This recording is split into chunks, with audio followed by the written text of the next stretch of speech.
স্মরণকালের ভয়াবহ ভূমিকম্পে গুঁড়িয়ে গেছে মিয়ানমার। ক্ষতিগ্রস্ত হয়েছে পার্শ্ববর্তী দেশ থাইল্যান্ডও। শক্তিশালী এই ভূমিকম্পের আঘাতে প্রায় ২,০০০ মানুষের মৃত্যু হয়েছে। তবে আটকা পড়াদের উদ্ধারে আপ্রাণ চেষ্টা চালিয়ে যাচ্ছে মিয়ানমার ও থাইল্যান্ড। উদ্ধার কাজে যোগ দিয়েছে চীন ও রাশিয়াও। এরই মধ্যে সুখবর দিয়েছেন উদ্ধারকারীরা। প্রায় ৬০ ঘন্টা পর একটি হোটেলের ধ্বংসস্তূপের ভেতর থেকে একজন নারীকে জীবিত বের করা হয়েছে। ওই নারীকে উদ্ধারের পর চীন সরকার ফেসবুকে একটি পোস্ট দিয়েছে। ওই পোস্টে উল্লেখ করা হয়, মিয়ানমারের মান্দালয় শহরের দ্য গ্রেট ওয়াল হোটেলের ধ্বংসস্তূপ থেকে ওই নারীকে বের করা হয়েছে।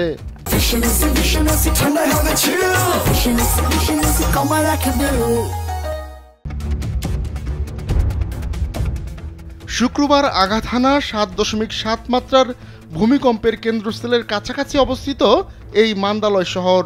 থাইল্যান্ডে একটি নির্মাণাধীন ভবনের নিচেও আটকা পড়াদের উদ্ধারে অভিযান চলছে। মিয়ানমারের রাষ্ট্রীয় গণমাধ্যম এখনও পর্যন্ত কমপক্ষে ১,৭০০ মানুষের মৃত্যুর খবর নিশ্চিত করেছে।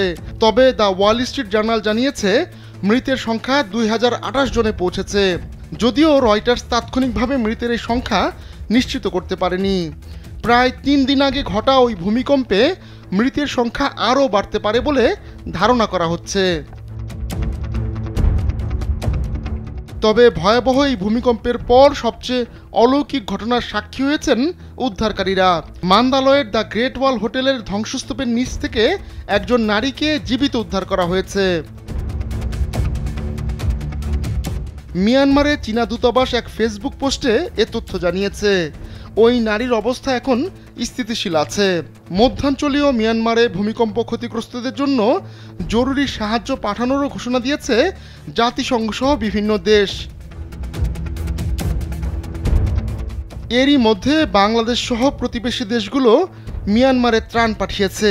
এছাড়া চীন, মালয়েশিয়া, রাশিয়া ও সিঙ্গাপুর দাতব্য ও উদ্ধারকারী কর্মকর্তাদের মিয়ানমারে পাঠিয়েছে।